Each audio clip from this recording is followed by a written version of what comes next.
Vous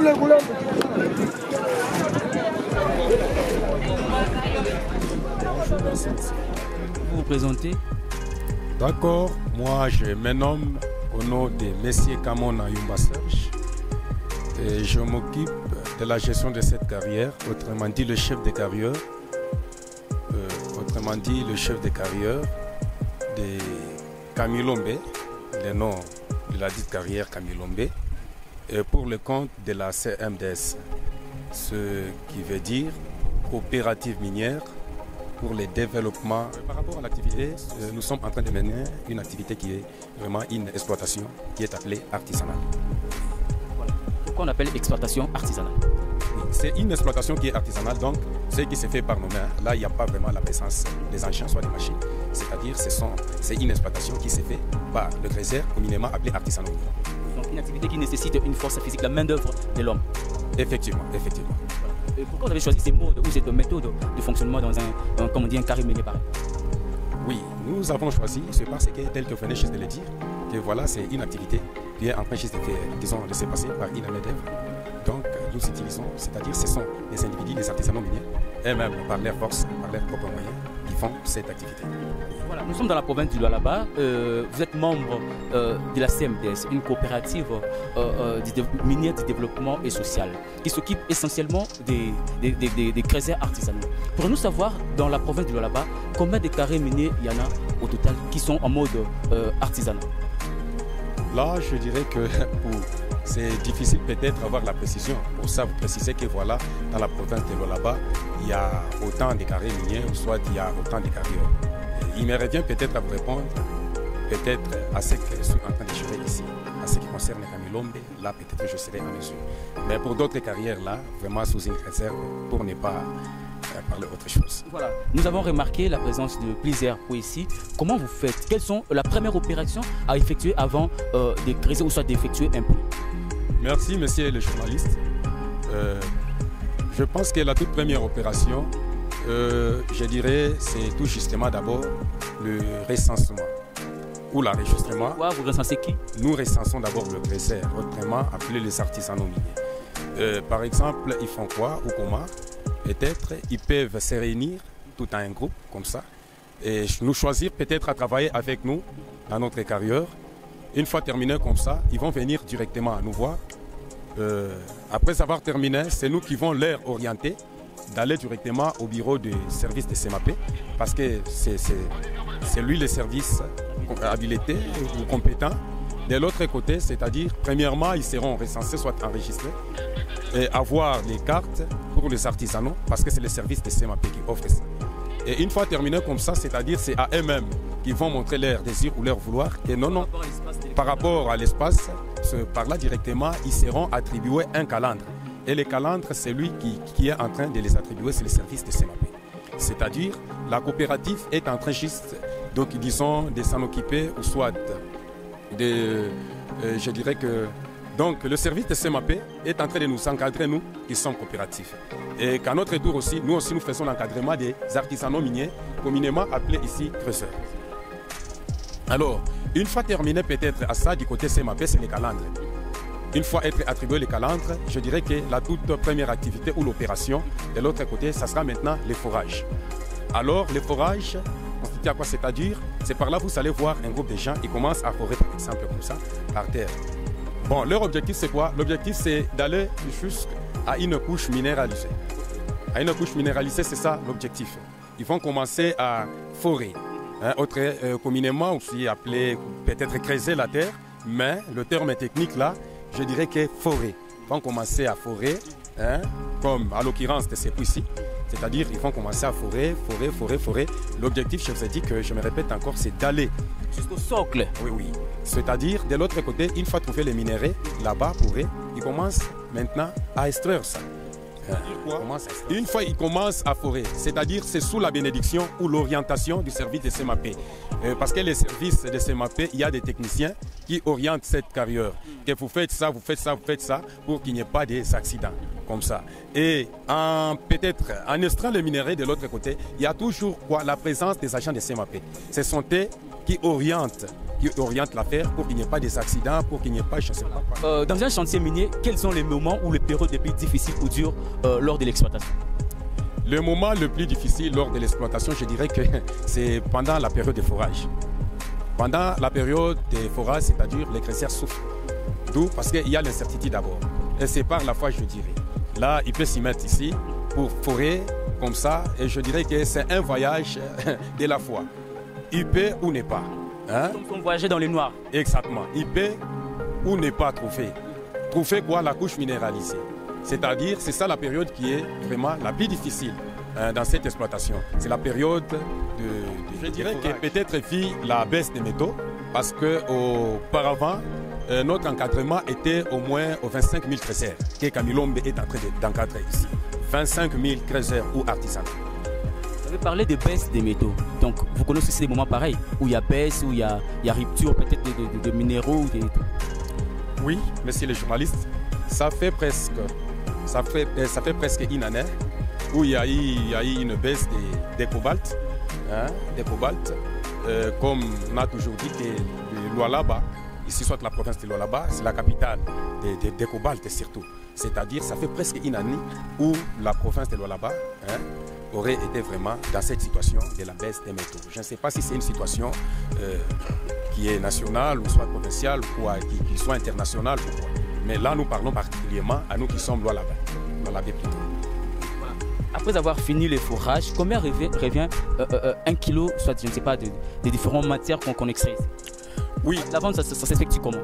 Oui, je dirais que tous ces stalagmatiques ici, ce qui veut dire quoi? C'est-à-dire, est négociable. Négociable, même le forage comme ça. Le forage est totalement négociable. Ça dépend de la convention faite, peut-être avec les groupes, avec les sponsors et autres. Là, peut-être je peux m'expliquer par rapport à ça. Même à la vente, c'est négociable. La vente, ça se passe comment? C'est par rapport à la teneur. Hein? On va, c'est par rapport à la teneur, par exemple. Là, peut-être je peux m'expliquer à une question, peut-être d'une chaîne d'approvisionnement. Ici, quand ils viennent comme ça, ils se réunissent, ils viennent forer. Et quand ils terminent à forer, terminer, ça veut dire quoi? Trouver une couche minéralisée. Pour eux, ils peuvent se limiter par là. Ok? Là, ils vont faire un appel aussi aux creusseurs appelés, je ne sais pas, mercenaires. Parce qu'il y a les creusseurs proprement dit, autrement dit, le creuseur du premier souffle. Ce sont des creusseurs qui auraient commencé à faire les forages dans leur calendrier. S'ils n'arrivent pas là, ils vont faire appel aux creusseurs du deuxième souffle, appelés aussi mercenaires par exemple comme ça. L'objectif c'est d'aller aux couches minéralisées. Alors dès qu'ils arrivent de l'autre côté, c'est-à-dire ils vont commencer à faire quoi?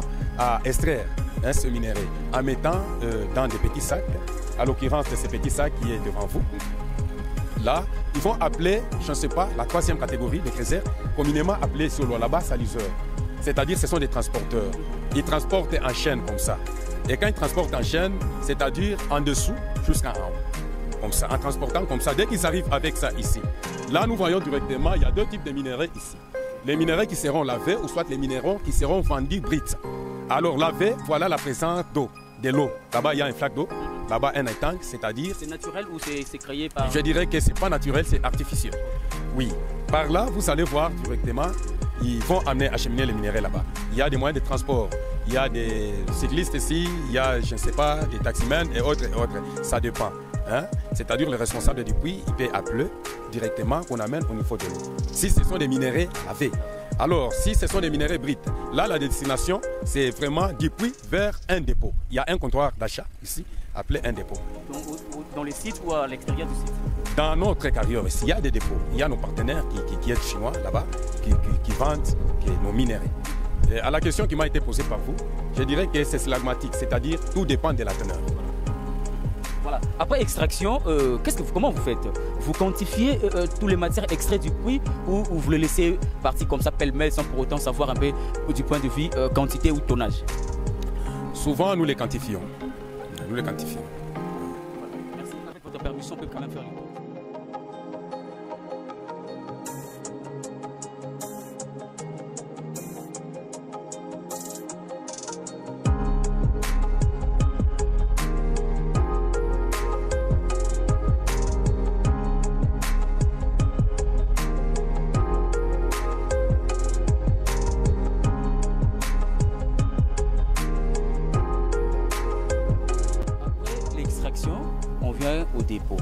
Est-ce qu'il qu'il y a des risques quand il y a contact avec le corps? Je dirais que peut-être des contaminations, des respirations et tout. Je dirais qu'il n'y a aucun risque. Dépend par rapport aux matières extraites où il n'y a aucun risque pour toutes les matières. Exactement, le risque dépend des matières extraites. Ok? Comme ça, c'est du cuivre. Hein? Je dirais ça, c'est du cuivre. Là, c'est du cuivre. Là, c'est du cuivre. Ici, nous extraisons souvent les cuivres, ainsi que les cobaltes. Ça, c'est du cuivre. Là, c'est du cuivre. Comment vous faites? Moi, je n'ai aucun élément par rapport à ça. Comment vous faites pour différencier les cuivres et d'autres cuivres? Je vous ai dit ceci. Quand ils se mettent peut-être dans le fourrage, c'est-à-dire leur objectif, c'est d'aller trouver une couche qui est minéralisée. Et la couche minéralisée, ça peut être une couche de cobalt ou soit une couche de cuivre. C'est-à-dire, c'est différent. Si vous regardez bien, vous observez bien quelque part ici, le cuivre a une couleur, la couleur qui est verte. Hein, la couleur verte. Directement, là, pour un creuseur expérimenté, une fois trouvé ou soit arrivé dans cette zone-là, il va se rassurer. Tu rentres compte directement que je suis dans une couche de cuivre. Ok? Alors, dès qu'il passe peut-être cette couche ici, arrivé à une autre couche, là directement, il va se rendre compte que je suis dans une couche ou zone de cobalt. Là, c'est automatique.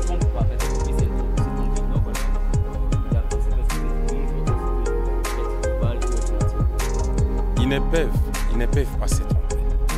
Ils ne peuvent pas se tromper. Pourquoi? Parce que quand ils sont en train de forer, c'est-à-dire il y a des experts, hein, donc les gens qui connaissent mieux de ceux qui sont en train de faire, de chercher. C'est-à-dire pour se tromper. Par exemple, en cas de doute, quand ils se retrouvent peut-être face à une couche minéralisée, là directement, ils vont faire remonter un échantillon. Ok? Une petite quantité comme ça et directement ils vont amener ça. Je ne sais pas, il y a un appareil ici qui est appelé Métorex. On va venir avec ça. Ok? En arrivant, c'est-à-dire c'est le Chinois ou soit un Congolais lui-même peut mettre ça à cet appareil qui est appelé Métorex. C'est par là on saura que c'est du cuivre ou pas, c'est du cobalt ou pas. En cas de doute par exemple, si ils arrivent à douter, là ils vont prélever peut-être un échantillon et remonter avec ça à un dépôt et là ils vont mettre ça à un appareil qui est appelé Métorex. Et c'est cet appareil qui va le certifier, donner une certitude que voilà, ça c'est du cuivre, soit ça c'est du cobalt. Tels qu'ils sont venus avec. Voilà, toutes les matières extraites ici au Congo, la transformation se fait toujours ailleurs. Là sous une réserve, parce que la coopérative a ses limites. Hein? Nous nous limitons peut-être par rapport à la gestion de cette carrière. Mais les autres là, nous ne connaissons. Il n'y a aucun délai. Aucun délai. Il n'y a aucun délai. Risque de contamination ou de quoi que ce soit. Moi, je vous ai répondu peut-être par rapport à cette question. Ça dépend des matières extraites. Par exemple, l'uranium. Hein? Si quelqu'un vient de faire d'extraire ça, peut-être a des conséquences. A des conséquences. Mais pour le cuivre ici, du cobalt et autres, il n'y a aucune conséquence. Voilà. Et par rapport à ces sites, quelle est la quantité la plus extraite ici? Quelle est la matière la plus extraite? Est-ce le cobalt ou le cuivre? Souvent, c'est du cobalt. Souvent, Kamilombe, il produit en très grande quantité du cobalt. Si on peut faire le tour du dépôt quand même. Sans dérange.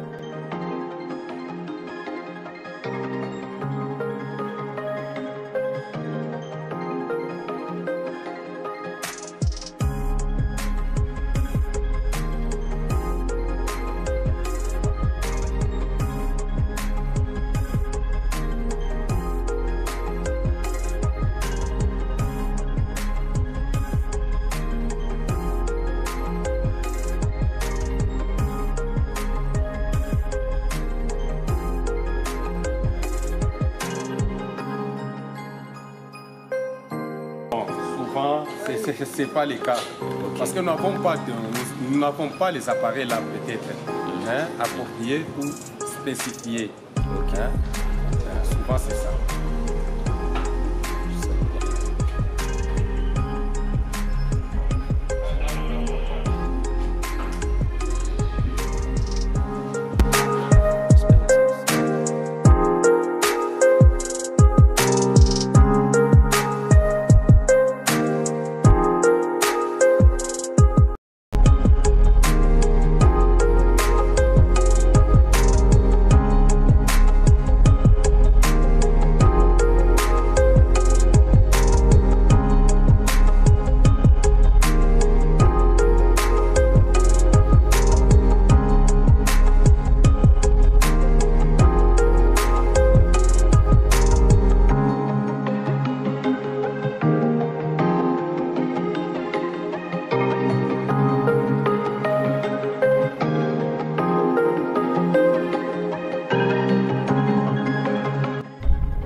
Voilà, nous sommes à la rivière dont M. Serge parlait. C'est ici qu'on lave les différentes matières. Okay. Voilà. Donc, ça c'est quelle matière ça? Ça c'est du cobalt, tel que je vous avais dit. Okay. Je vous avais dit... Ah, c'est pareil avec ce que j'ai, non? Ça aussi c'est dit, ça c'est... Non, c'est différent. Ah. De ce que vous savez. Ça c'est du cuivre. Ça c'est du cuivre. Ça c'est du cuivre et ça du cobalt. Ce que je détiens ici, c'est du cobalt. Ce que vous détenez là-bas, c'est du cuivre. C'est-à-dire il y a la différence. Okay. Donc c'est cette rivière qu'on vient pour laver le matière une fois extrait. Exactement, tel que je vous avais dit. Au préalable, au niveau du puits, je vous avais dit qu'il y a deux types de minéraux ici. Il y a des minéraux lavés. À l'occurrence de ça, ce sont des minéraux lavés. Ce que j'ai à ma main ici. Et aussi, il y a des minéraux bruts. Tel que je vous avais dit, de bruts, on les achemine directement à un comptoir d'achat qui est appelé dépôt. Là où il y a nos partenaires, nos fournisseurs, je pense. Alors, d'autres, les laver ici, on les amène directement ici. Un petit lac ici. Je vous ai dit que c'est un lac qui est artificiel, qui n'est pas naturel. Je pense, c'est ça. Une fois terminé, peut-être à laver, là la destination, ça sera à un comptoir d'achat. Là, c'est directement à un dépôt. Un dépôt peut-être de l'autre côté, je peux m'expliquer aussi. C'est-à-dire, une fois amené à un dépôt, ils vont procéder soit à verser le minerai par là. Une fois terminé à verser, on va faire les malaxages. C'est-à-dire commencer à malaxer le minerai qui était du côté droit, qu'on amène ça du côté droite et gauche, de gauche comme ça. Une fois terminé à malaxer, là-bas, directement, il y aura les prélèvements d'échantillons. Et les prélèvements d'échantillons, c'est-à-dire, ils vont amener ça au crashing. Le crashing est de l'autre côté là, du côté crashing, c'est-à-dire, ils vont broyer ça. Une fois terminé à broyer, on va mettre l'échantillon d'échantillons témoins sur les faits. Une fois terminé à ça, c'est là qu'ils vont prélever, je ne sais pas, une petite quantité amenée à l'appareil là-bas qui est appelé Mentorex. Et les Chinois, ou soit les partenaires, si c'est libanais, si c'est congolais comme ça, parce qu'il y a même des Congolais aussi, et aussi qui vendent des minéraux, tel que le président de la République l'a dit qu'on a besoin des millionnaires congolais et autres. Ici chez nous, bien sûr, il y a les Congolais qui achètent des minéraux comme ça. C'est-à-dire une fois à désirer, soit à mettre comme ça. Là, l'appareil va nous donner directement la teneur. Par exemple, si c'est le minerai de 10%, 20%, ça dépend de la couche trouvée, 5% et autres, c'est à partir de là. C'est à partir de la, disons, du pourcentage, les pourcentages ou la teneur, c'est ce qui fera à ce qu'on puisse acheter ce minerai. Tu as dit qu'il souhaite avoir des premières. C'est une question pour nous chez nous qui est assez c'est que vous avez le meilleur congolais dans le chef du site. Bien sûr que oui, je dirais. Pourquoi? Parce que je suis en train de travailler pour le compte de la CMDS et la CMDS est en train de rémunérer comme il se doit, soit comme il faut. C'est-à-dire, il me revient aussi à moi de penser d'y entrer dans une même philosophie telle que le président de la République l'a dit, que l'objectif est juste de former les millionnaires congolais. On peut me payer comme ça, c'est à moi maintenant de me développer avec ce que je suis en train de toucher. Voilà. Je ne sais pas si vous êtes habilité à répondre à cette question, je vais essayer de toucher à cette question. Il n'y a pas longtemps, on a eu à écouter, je ne sais pas si c'est une spéculation, il y a des créateurs réclamer une sorte de la CMDS. Merci aussi pour cette question. Je dirais d'abord, pour réclamer quelque chose, c'est-à-dire qu'il aurait fallu que la personne avoir peut-être une qualité, compétence ou soit l'intérêt. Pour être déclaré d'abord trésor, il aurait fallu que vous soyez enregistré au niveau du service de CMAP et autres, qu'ils soient d'abord reconnus ici chez nous. Alors, si tu n'as jamais été vraiment les nôtres ici, et même si vous essayez un peu juste de faire quoi, de réclamer et autres, pour moi, je dirais que c'est comme si quelqu'un était ici. Dans un bureau ou une représentation de ces créateurs artisanaux?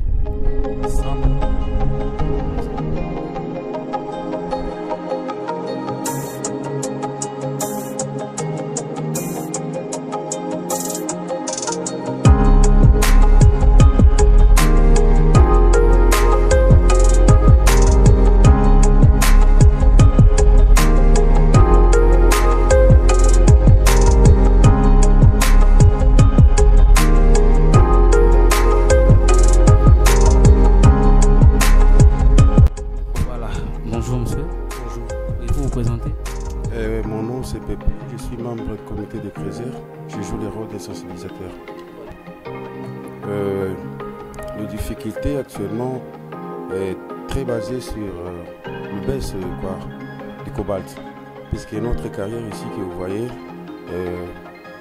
elle est vraiment productive avec beaucoup de produits qui sont de cobalt. Maintenant, de nos jours, avec les chiffres des métaux, de cobalt précisément, donc c'est là où ça crée un peu de problème. Voilà. Est-ce qu'il y a une formation adaptée pour les trésors? Bien sûr qu'il y a des formations adaptées. Je ne sais pas si vous voyez la chemise que je porte là, derrière moi, c'est marqué capitaine de sécurité. Donc nous faisons des fois des campagnes de sensibilisation dans le sens de sécurité et travail. Et donc c'est sécurité et travail. Donc nous essayons de faire comprendre aux crézers qu'ils ont intérêt de travailler dans des conditions qui sont normales, dans des conditions sécuritaires et surtout la propriété également, puisque la sécurité n'est pas seulement basée sur les éboulements et tout. La sécurité, c'est également des maladies qui peuvent être contaminables de part et d'autre. Donc nous jouons ce rôle-là de campagne de sensibilisation. Si on fait ça, c'est par rapport à quoi? C'est parce qu'on avait été formés. Donc nous, à notre tour, nous devons également former les autres. Quelles sont les disciplines que vous infligez ou vous demandez aux crézers? Les disciplines que nous demandons aux crézers, d'abord, dans cette carrière, il est strictement interdit de citer une personne par son tribu. Donc dans cette carrière, tout le monde qui est ici a un même tribu, c'est-à-dire tous sont des crézers. Dans cette carrière également, on est apolitique. Dans cette carrière, notre grande partie politique, c'est la CMDS, c'est-à-dire la coopérative minière pour le développement social. Et dans cette carrière également, vous n'avez pas les droits d'entrer si vous êtes en état d'ivresse. Donc vous ne pouvez pas plonger dans un puits si vous êtes ivre. Dans cette carrière, il n'est pas permis de faire des harcèlements sexuels, des bagarres. Donc tout ce qui est illégal, même devant la justice, c'est ce qui est aussi illégal. C'est pourquoi je ne sais pas si vous avez remarqué, nous avons des mamans qui sont aussi du côté de la sécurité, du côté des mamans là. Donc nous, étant que les gars, c'est un peu difficile pour nous de détecter que voilà, cette femme est enceinte et tout. Maintenant, eux, entre eux, c'est facile. Quand ils remarquent cela, ils doivent l'interpeller, mais peut-être que la personne ne va pas accepter facilement. On va l'amener ici à la centre de PMT, on va la faire des tests de grossesse. Si réellement la femme, elle est grosse, on la fait sortir de la carrière. On ne peut pas travailler à cet instant-là. Est-ce qu'il y a-t-il une bonne communion entre les comités des crézers et les membres dirigeants de la CMDS?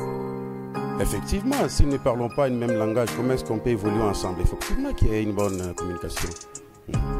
Merci beaucoup. Peut-être un dernier mot, un message? Bon, un tout dernier mot qu'on peut dire, c'est demander à notre gouvernement qui puisse nous apporter main forte dans ce que nous sommes en train de faire. Puisque le travail qu'on est en train de faire, ça contribue aussi un petit peu plus dans les caisses des trésors publics. Mais il y a un plus grand souci, c'est que les artisanaux, nous qui sommes Congolais ici, en train d'exploiter, on n'a pas le droit d'avoir les contrats directs avec les usines. Donc c'est-à-dire, si moi j'ai par exemple un camion de produits que je dois acheminer à l'usine, je dois partir derrière un Chinois. Et ces Chinois-là doit me demander encore quelques pourcentages que je dois lui donner. Mais si notre gouvernement pouvait nous donner cet aval-là de nous-mêmes, avoir des contrats directs avec les usines, en tout cas, ce serait une grande chose. Voilà, merci, c'en est fini pour aujourd'hui, mesdames et messieurs. Nous étions ici et question de vous informer c'est quoi une carrière minière, c'est quoi une carrière de mine. Vous avez écouté le chef du site avec qui nous allons finir cette émission. Monsieur Serge, nous sommes pratiquement à la fin de cet entretien. Et quel est votre bon message particulier à lancer au gouvernement central ainsi qu'au gouvernement provincial du Lualaba? Merci, monsieur le journaliste, de nous avoir encore donné cette occasion. Nous, en tant que chef de site de carrière de Kamilombe pour le compte de la CNDS, nous voudrions demander seulement à notre gouvernement, le gouvernement du Lualaba, le gouvernement national de Kinshasa et autres, de pouvoir nous aider. Vraiment. Nous aider en quoi? Premièrement, que nous soyons dans notre vraiment zone d'exploitation. C'est-à-dire que Kamilombe soit réellement d'abord un ZEA. En plus de cela, que le gouvernement puisse nous aider aussi par rapport aux différents contrats qui sont aux différentes usines ici. Par exemple, si un Congolais veut peut-être amener ou acheminer son véhicule de minerais, soit un tract de minerais de l'autre côté, il ne sera pas vraiment accepté facilement. Il aurait fallu que les Congolais là puissent passer via un Chinois comme ça. Alors ça, c'est vraiment une difficulté qui est énorme. Parce que le président de la République, je ne cesse jamais de le rappeler dans son discours, il nous avait dit que nous qui sommes Congolais, son plus grand souci majeur, que nous soyons des millionnaires Congolais.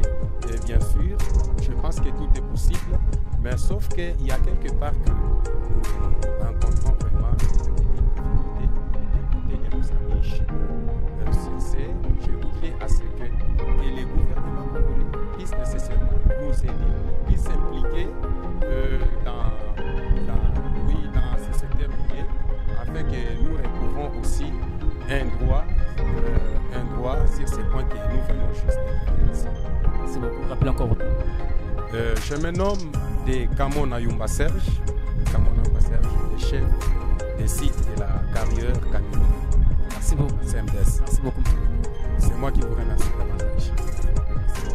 Voilà, c'en est fini pour aujourd'hui, mesdames et messieurs. Dites un grand merci à la grande équipe de cette émission, comme d'habitude, Benjamin Dongala, les réalisateurs, encore toujours derrière la caméra. Un grand merci à tous ceux qui aiment je faire mes côtés. Un grand merci à la grande équipe de médias d'accompagnement des actions du chef MAC en sigle, tous les journalistes, tous les médias, membres du MAC, en tout cas, nous disons un grand merci pour votre activité, grand merci pour cette énergie dégagée tout le long de notre séjour passé ici dans la province du Lualaba. Grand merci également au gouvernement provincial du Lualaba. Grand merci pour l'élection de Madame Fifi Masuka comme gouverneur full, comme on l'appelle ici au Lualaba.